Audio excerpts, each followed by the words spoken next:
오늘 하나님의 말씀은 주보랑 조금 다르게 읽겠습니다. 마태복음 6장 본문은 같고요. 1절부터 6절까지 그리고 16절부터 18절까지 두 군데를 보시도록 하겠습니다. 1절부터 6절까지 제가 봉독하겠습니다. 사람에게 보이려고 그들 앞에서 너희 의를 행하지 않도록 주의하라. 그리하지 아니하면 하늘에 계신 너희 아버지께 상을 받지 못하느니라. 그러므로 구제할 때 외식하는 자가 사람에게서 영광을 받으려고 회당과 거리에서 하는 것 같이 너희 앞에 나팔을 불지 말라. 진실로 너희에게 이르노니 그들은 자기 상을 이미 받았느니라. 너는 구제할 때 오른손이 하는 것을 왼손이 모르게 하여 내 구제함을 은밀하게 하라. 은밀한 중에 보시는 너희 아버지께서 갚으시리라. 또 너희는 기도할 때 외식하는 자와 같이 하지 말라. 그들은 사람에게 보이려고 회당과 큰 거리 어귀에 서서 기도하기를 좋아하느니라. 내가 진실로 너희에게 이르노니 그들은 자기 상을 이미 받았느니라. 너는 기도할 때 내 골방에 들어가 문을 닫고 은밀한 중에 계신 내 아버지께 기도하라. 은밀한 중에 보시는 내 아버지께서 갚으시리라. 아멘. 16절부터 18절까지 우리 같이 읽으실 텐데요. 제가 먼저 2절 읽고 18절은 같이 읽겠습니다. 금식할 때 너희는 외식하는 자들과 같이 슬픈 기색을 보이지 말라. 그들은 금식하는 것을 사람에게 보이려고 얼굴을 흉하게 하느니라. 내가 진실로 너희에게 이르노니 그들은 자기 상을 이미 받았느니라. 너는 금식할 때 머리에 기름을 바르고 얼굴을 씻으라. 다 같이. 이는 금식하는 자로 사람에게 보이지 않고 오직 은밀한 중에 계신 내 아버지께 보이게 하려 함이라. 은밀한 중에 보시는 내 아버지께서 갚으시리라. 아멘. 네, 올해도 우리가 하나님께 더 가까이 나아가기를 원하는 그 소원을 가지고 우리 첫 올해 예배로부터 지금까지 우리 마음, 영혼에 관한 말씀을 드리고 있습니다. 우리 지난 주일에는 아버지께 하나님께 나아가는 길이 지혜로운 길, 정직한 길을 통해서 더 가까워질 수 있다라는 말씀을 드렸죠. 지혜의 길은 무엇이었죠? 예수님의 성품 그리고 예수님의 삶의 방식을 닮아서 배우고 또 실행하는 것, 그것이 지혜로운 길. 또 정직의 길은 무엇이었습니까? 내 자신을 깊이 성찰하고 성찰한 나의 모습 그대로를 그냥 하나님께 가지고 나아가는 것. 아마 조금 좀 실감이 안 나실 분들도 있지 않을까 생각은 됩니다. 그러나 이것이 무엇인지 자꾸 경험하시고 이렇게 깨우치시는 그 영역으로, 그 차원으로 자꾸 들어가시는 것은 참 중요한 우리의 신앙적인 노력이다 이렇게 볼 수 있겠습니다. 이 길은 참 내 삶에서 굉장히 중요합니다. 그런데 우선순위에 밀리기는 너무 쉽습니다. 왜냐하면 우리가 눈에 보이는 일들, 또 세상 일들도 있지만 또 우리가 종교적으로도 우리 또 신앙적으로도 해야 할 일들이 많죠. 교회 오면 또 예배 드리고 또 섬기고 봉사하고 여러 가지 일들 참 많습니다. 또 우리 주일학교 선생님들, 또 중고등부 선생님들 같은 경우에는 우리 또 학생들 양육해야 하고요. 그런 우리가 행해야 할 어떤 보이는 일들에 대해서 훨씬 더 마음이 쏠리기 때문에 눈에 보이지 않는 하나님과 오늘 예수님 말씀처럼 은밀한 교제를 하는 것이 내게 제일 중요하다라는 생각을 갖는 것은 사실 쉬운 생각은 아니죠.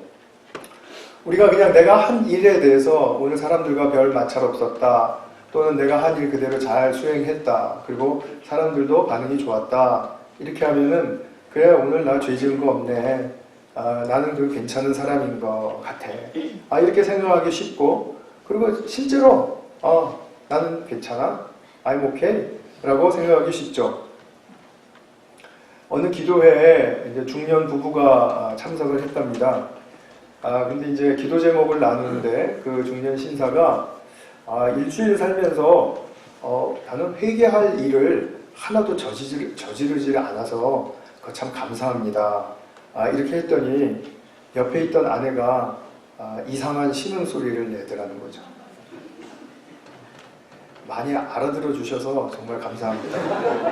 제가 어디서 이 유머를 했더니 전혀 웃지도 않고 반응도 없고 도대체 무슨 말이냐고 묻는 사람이 있었거든요. 옆에 있는 아내는 아는 거죠, 그죠? 자기가 느꼈던 것, 그것이 그냥 그대로 이상한 신음소리로 표현이 된 거죠. 그 신사는 아마 보이는 일들 속에서 나는 흠이 잡히지 않을 일을, 흠 잡힐 일을 하지 않았다, 이렇게 믿었는데 주변의 사람들은 좀 속이 상할 뿐이죠. 생명의 근원이 되시는 참 사랑이신 하나님은 우리 사람을 지으실 때, 우리를 지으실 때 당신께 끌리도록 지으셨습니다. 그 마음 깊은 곳에서, 우리가 어떤 일을 통해서도 가능하겠지만 특히 우리의 중심, 마음의 중심에서 하나님과 통할 때, 하나님께 또 인정받을 때, 그때 사람이 갖는 감정이라는 것은 너무나도 현저합니다. 친밀하고 따뜻하고 그 다음에 격려를 느끼고 또 긍정의 힘을 얻습니다. 이런 것을 힘입고 삶을 살 수 있게 하시려는 것이 하나님의 뜻입니다. 그래서 그러면 우리는 그렇게 되면 우리는 주님을 더욱더 깊이 알게 되고 또 주님을 따르고 싶어지고 또 주님을 사랑하게 되고, 그래서 이것이 우리 보이지는 않지만 정말 살아계신 실제 하나님께 대해서 우리가 참으로 정말 나의 삶으로 반응을 보일 수 있는 그런 존재로서 우리 삶에 아주 소중한 자리매김을 하시게 되는 것이죠. 이것을 위해서는 우리가 은밀한, 내밀한 주님과의 교제가 필요합니다. 그러나 말씀드렸듯이 이 중요한 교제에 잘 못 다가서게 하고 방해하는 것이 있습니다. 그것을 오늘 우리가 주님 말씀을 통해서 좀 먼저 살피겠습니다. 너무나 이렇게 쉽게 본문을 읽으시면 그 방해가 무엇인지를 아셨을 겁니다. 계속해서 반복하시는 말씀이 있죠. 사람에게 보이려고 하지 말아라. 사람에게 보이려고 하지 말아라. 지금 마태복음 6장은 산상수훈 마태복음 5, 6, 7장 그 세 장 중에 가장 가운데에 있습니다. 여기서 주님은 유대인들이 가졌던 그런 아주 중요한 3대 종교 행위를 예를 들어서 지금 설명을 하고 계십니다. 꼭 이 세 가지만을 들고 말씀하시는 것은 아니라고 봅니다. 그러나 이것을 통해서 우리의 삶으로 확대시켜 볼 수 있는 그 해석의 여지는 얼마든지 있죠. 예수님 말씀은 이것이죠. 이 중요한 행위가 하나님과 관계없이 실행될 수 있다. 그러나 모든 사람들은 그것을 좋다고 인정하고 칭찬하고 그럴 수 있다. 그런 경우가 빈번하다라는 거죠. 언제 그렇게 됩니까? 언제 이런 중요한 행위들이 하나님과 관계없이 실행될 수 있습니까? 오늘 1절 보시면 사람에게 보이려고, 그죠? 또 5절에도 나오죠? 맞습니까? 네, 5절에도 또 너희는 기도할 때 외식하는 자와 같이 하지 말아라. 사람에게 보이려고. 그 다음에 또 16절에도 나오죠? 금식하는 자로 사람에게 보이지 않고. 그 다음에 또 2절에 보면 사람에게 영광을 구하려고 할 때입니다. 근데 우리가 그냥 오늘 이런 본문의 말씀을 딱 이렇게 보면 사람에게 보이려고 하는 것은 나쁜 일이로구나. 그래서 그냥 아주 네거티브한 그 딱 확신이 우리에게 딱 들어와 있지만, 그러나 우리가 실생활로 한번 전환시켜서 한번 생각해 보시죠. 정말로 우리가 사람에게 보이는 것, 사람에게 칭찬을 받고 싶은 것, 그것은 나쁜 일입니까? 사람은 우리와 늘 함께해야 할 존재이고 늘 더 깊이 사랑하고 또 내가 사랑받아야 할, 그죠? 그로부터 사랑받아야 할 그런 존재이죠. 말하자면 우리 동료 사람들끼리는 서로가 필요합니다. 그래서 우리는 사람에게 보이고 싶어집니다. 그리고 사람에게 인정받고 칭찬받고 싶은 마음은 거의 본능에 가깝습니다. 당연한 일이죠. 나쁜 마음에서 그러는 거 아닙니다. 그렇죠? 우리 아이가 어렸을 때 뭔가 자기가 좋은 어떤 뭐 성취를 이루었다. 뭐 숫자 놀이를 뭐 다 풀었다. 또는 뭐 집짓기를 잘 완성시켰다. 그러면 그거 엄마 아빠한테 보여주고 싶고 또 주변에 자랑하고 싶죠. 그러면은 우리는 가서 사람에게 보이려고 그렇게 하면 안 돼. 이렇게 얘기합니까? 그러지 않지 않습니까? 그 어른이 돼서도 마찬가지죠, 일면. 우리가 이런 이유로 세상에서 일하고 살면서 정말 많이 우리가 인정받고 싶은 것은 맞는 말인데, 근데 반면에 그 반대되는 경우를 당하면 어떤가요? 비판당하고 또 핀잔 듣고 뭐 소외당하고 따돌림 당하고 요새는 이게 점점 더 심각해진다고 저는 생각합니다. 사이버 뷰링이라는 말씀 들어보셨습니까? 인스타그램이나 뭐 이렇게 스냅샷 해가지고 쫙 돌려서 그 아이 이렇게 딱 제껴놓게 하는, 이게 수사의 대상입니다. 요즘 경찰이 이거 제지할 수 있습니다. 법적으로. 왜냐하면 이것은 이렇게 하면 사람은 상처 입고 그리고 괴로워집니다. 자기의 삶을 잘 수행할 수 없게 됩니다. 이것은 사람이 약해서 그런 게 아닙니다. 그렇게 지어졌기 때문에 그런 것입니다. 우리는 분리되고 단절되고 그리고 나 혼자 뭐 할 수 있다고 뭐 처음에 믿을지 몰라도 그냥 그렇게 따돌림 당하면 우리는 삶을 잘 살 수가 없습니다. 우리는 사람은 동료 사람들끼리 연합하고 하나 되고 그리고 격려할 때 그리고 기쁘고 이렇게 힘이 나도록 지어졌지, 우리가 무슨 뭐 내 능력을 뭐 짜내듯이 이렇게 길러내가지고 그래서 나는 내 인생을 잘 살 수 있다라고 그렇게 하나님께서 살라고 지어주시지 않았다라는 거죠.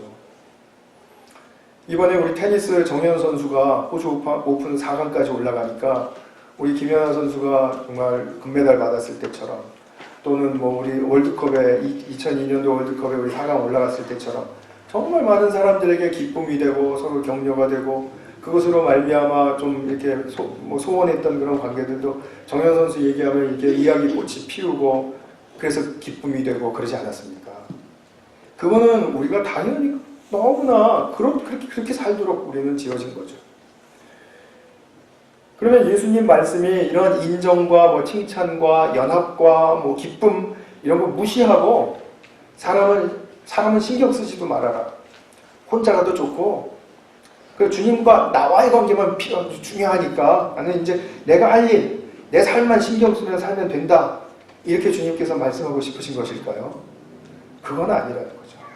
근데 이 말씀이 마태복음 6장의 이 말씀이 굉장히 피상적인 차원에서 많이 오용당합니다. 뭐뭐 하면은 사람에게 보이려고 하면 안 돼. 사람에게 인정을 구하지 마. 뭐 이렇게 나온다라는 거죠. 우리가 외롭고 거친 삶의 그 현장 속에서 사람에게 보이기 위해서라도 내가 그 사람에게 더 다가가고 또 친절한 일을 베풀고, 저는 이런 것이 필요한 세상의 현실이라고 저는 믿습니다. 이것은 아마 예수님도 너무나 아셨기 때문에 이미 마태복음 5장에서, 오늘 6장 본문 보셨는데 그 바로 전에 5장에서 사람들 사이에서 얼마나 서로를 알아야 하고 베풀어야 하고 희생해야 하는지를 그 삶의 그 관계와 태도를 분명하게 많이 강조해서 말씀을 해주셨습니다. 뭐 예를 들면은 예물을 드리기 전에 형제와 화목해라. 고발하는 자와 함께 길을 갈 때, 아마 그때는 그 고소하고 고소당한 사람들이 같이 법정으로 가는 그런 사례가 많았었던 것 같습니다. 그러니까 법정까지 가는 길 위에서 서로 사화해라. 친절하게 여기고 그리고 타협해라. 속옷을 가지고자 하면 겉옷까지로 주어라. 오리를 가자 그러면은 심리까지도 가주어라. 이것이 그냥 사무적이고 의무적으로 하라라는 말씀입니까? 아니죠. 사랑의 배려와 희생, 그 사람에게 다가가고 어쩔 수 없이 보일 수 있는 그런 어떤 나의 선한 행위는 그렇게 행해질 수밖에 없는 거죠. 그리고 더 나아가서는 마태 5장 그 마지막 부분에서 원수를 사랑하라.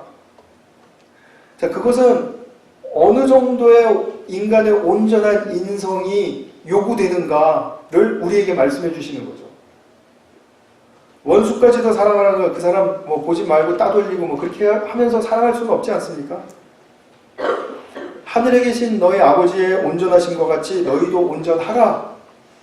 이렇게 온전하라라는 말씀을 사람들 관계에서 비추어서 설명을 하시고 마무리를 하시고 난 다음에 그 직후에 오늘 본문 1절에 사람에게 보이려고 하지 말아라.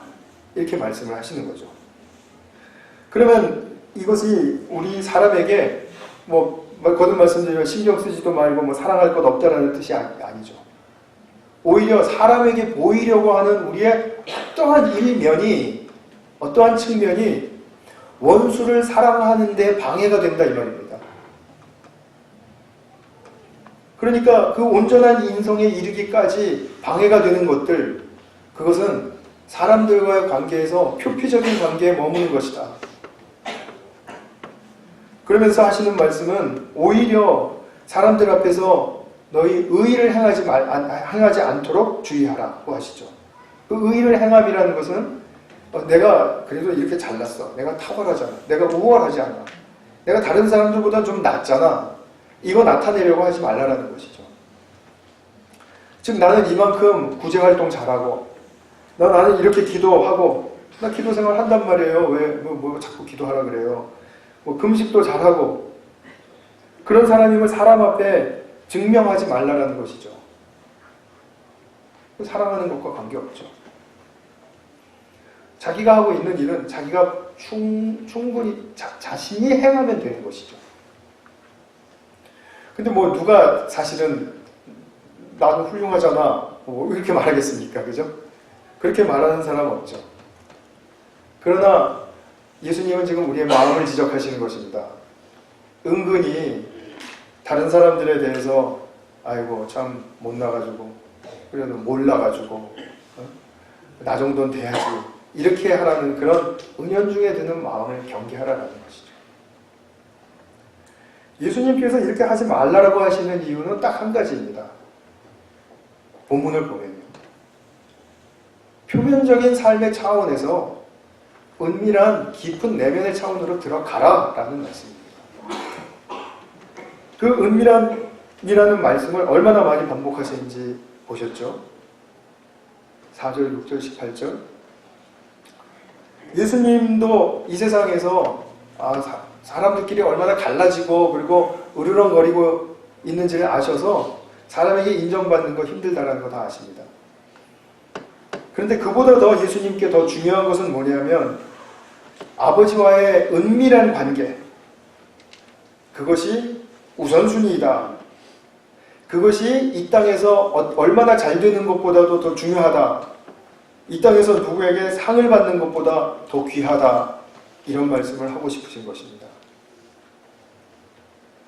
사람에게 인정받는 것, 말씀드렸듯이 5장에서는 다 우리가 그렇게 해야 된다는 것을 압니다.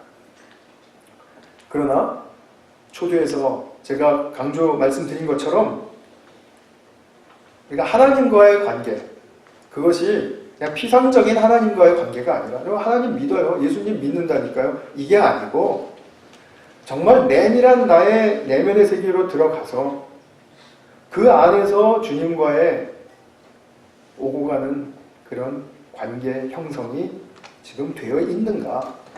지금 그거 말하는 것입니다. 그래서 은밀한 중에 보시는 아버지를 굉장히 많이 하이라이트 하셨죠. 은밀한 중에 보시는 아버지와 우리가 만남을 갖게 되면 굉장히 우리가 예측할 수 있는 좋은 것들이 있습니다. 첫 번째는 뭐냐면 내가 사랑하는 사람과 둘이 있기를 좋아하지 않습니까? 그죠? 누구나 다 마찬가지일 겁니다. 아버지와의 관계에서 은밀한 것이 있어야 하는가? 왜 그것이 있어야 하는가에 대해서 그만큼 내 마음과 영혼의 깊은 곳을 들어갈 수 있기 때문에 그런 것인데, 그것은 영혼의 깊은 곳으로 들어갈수록 아버지와 둘이서만 오고 가는 그 대화가 깊어질 수 있고, 그것이야말로 정말 진정한 내면의 교류가, 생명의 교류가 있을 수 있다는 그런 측면을 지금 말하고 싶은 것입니다.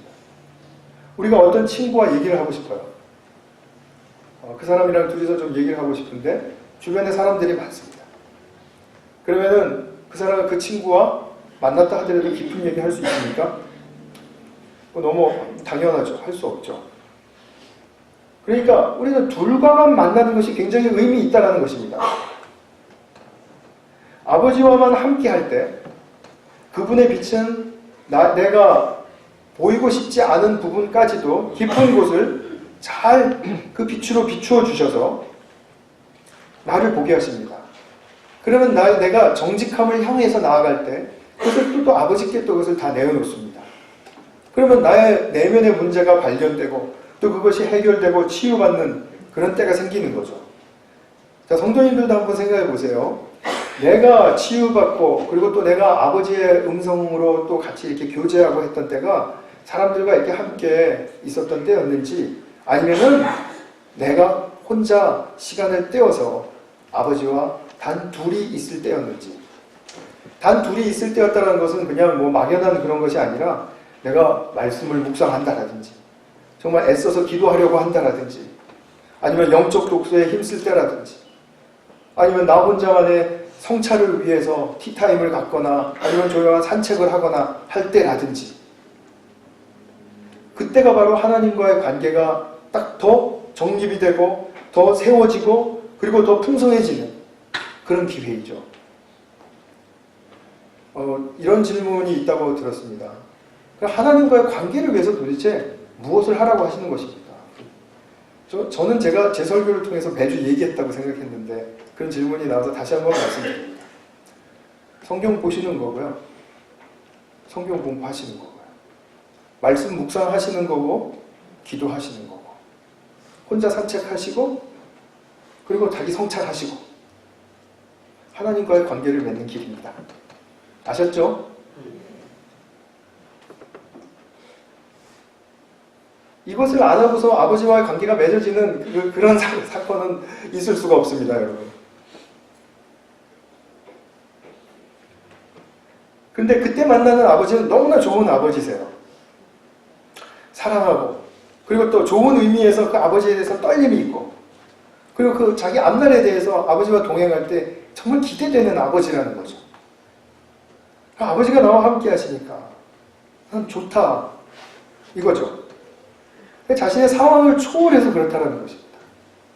내 상황이 좋아지면 아버지가 막 날 잘해주시고 내 상황이 좀 못해지면 아버지는 그냥 내팽개치고 딴 데 가 계시고 그런 거 아니라는 거죠. 내밀한 가운데서 아버지를 만난 경험이 있는 사람은 결코 그렇게 얘기하지 않는다는 거죠. 말하자면 아버지에 대한 경외심은 바로 이것에서 비롯되는 것입니다. 이 경외심은 축복입니다. 천군만마를 얻는 것보다 더 큰 축복이고 더 큰 상이고 나중에 돌이켜서 생각해보면 야, 내가 아버지를 그렇게 만나지 않고 내가 아버지에 대한 경외심이 없으면 내가 어떻게 살아갈까? 이렇게 생각할 수도 있다는 거죠. 아버지께서 갚아주신다라는 말씀, 그 더 큰 말씀입니다. 그 넘어서서 나는 아버지가 좋고 정말 아버지께 기대를 걸고 있는데 아버지께서 갚아주신다고까지 합니다. 그 말씀을 3번이나 반복해서 또 말씀하셨습니다. 무엇으로 갚아주신다고 구체적인 언급은 없습니다. 내가 경외심을 걷는 길을 갈 때 그 아버지께서 갚아주시는 내용은 아버지께서 나중에 결정해 주시는 문제이지 제가 미리 결정해가지고 이게 축복입니다. 뭐 이게 좋은 것입니다. 그렇게 미리 요구할 수 없습니다. 그러니까 많은 사람들이 아버지와의 관계를 가질 때 얻는 축복의 다양성이라고 하는 건 누구나 다 다른 것입니다.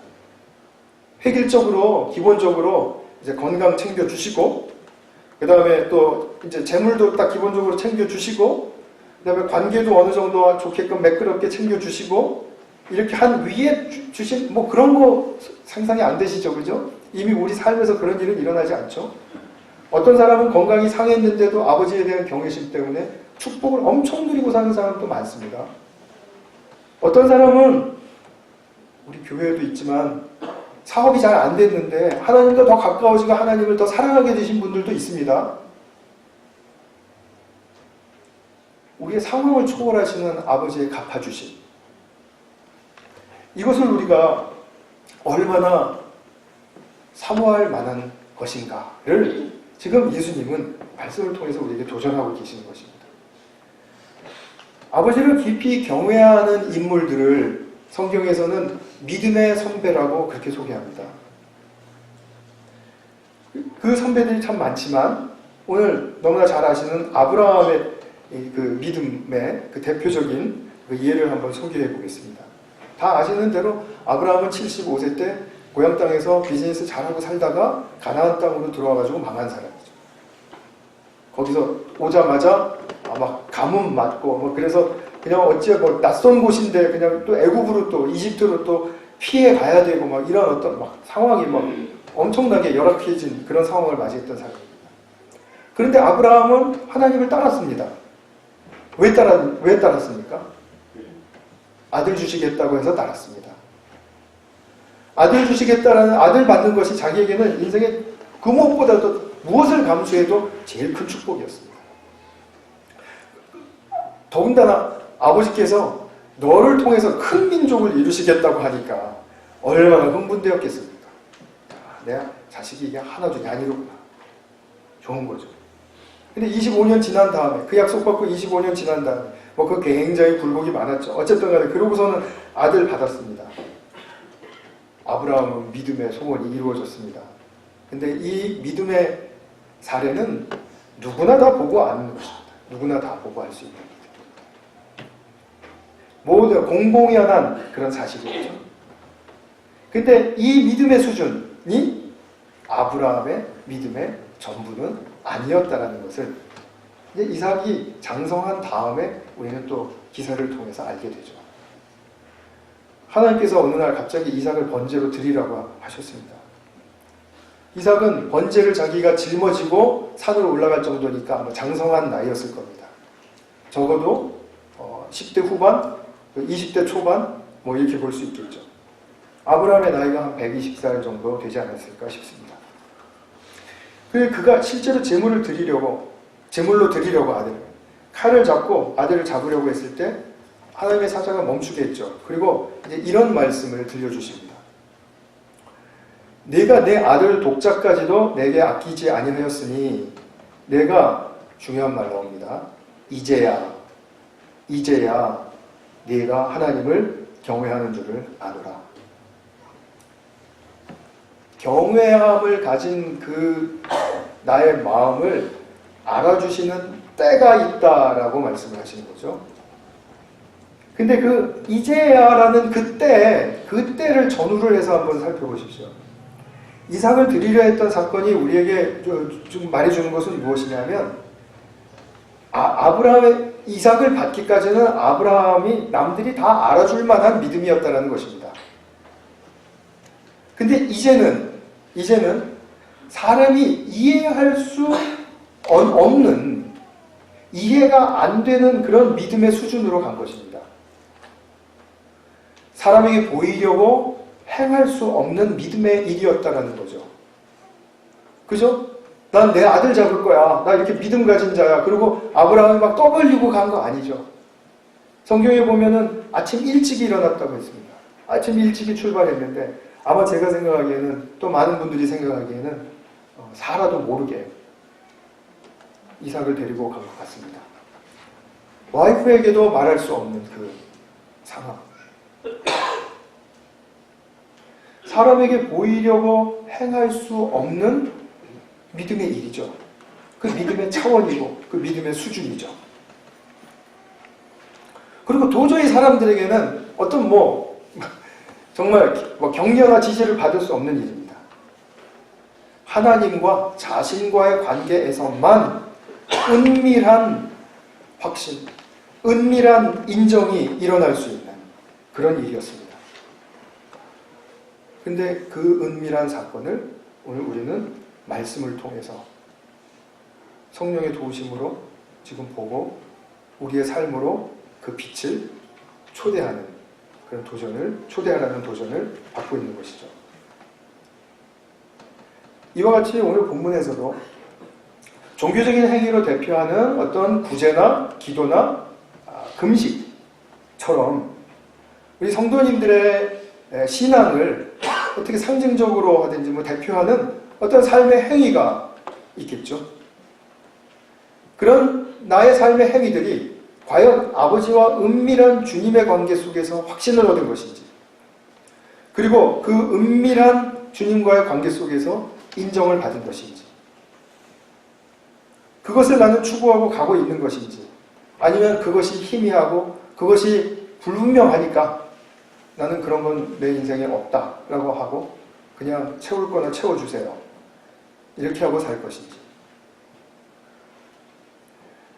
그런데 제가 꼭 권면드리고 싶은 말씀은 뭐냐면, 어떤 우리의 삶의 행위라도 은밀한 주님과의 관계 속에서 인정받고 갚아주시는 이제야의 때가 우리에게도 열려 있다라는 사실을 기대하시고 아버지와의 관계를 포기하지 마시기를 권면을 드립니다. 이것은 내향지향적인 삶이 아니면 불가능합니다. 결코 가능하지 않습니다. 영성가 안셀름 그린이 이런 말을 했습니다. 아버지께 인정받는 그 사람의 내면의 상태를 이렇게 말했습니다. 오른손이 하는 일을 왼손이 모르게 할 때 그것은 주는 것이 당연하기 때문에 준다. 그러니까 내면에 자기 저항이 없다라는 거죠.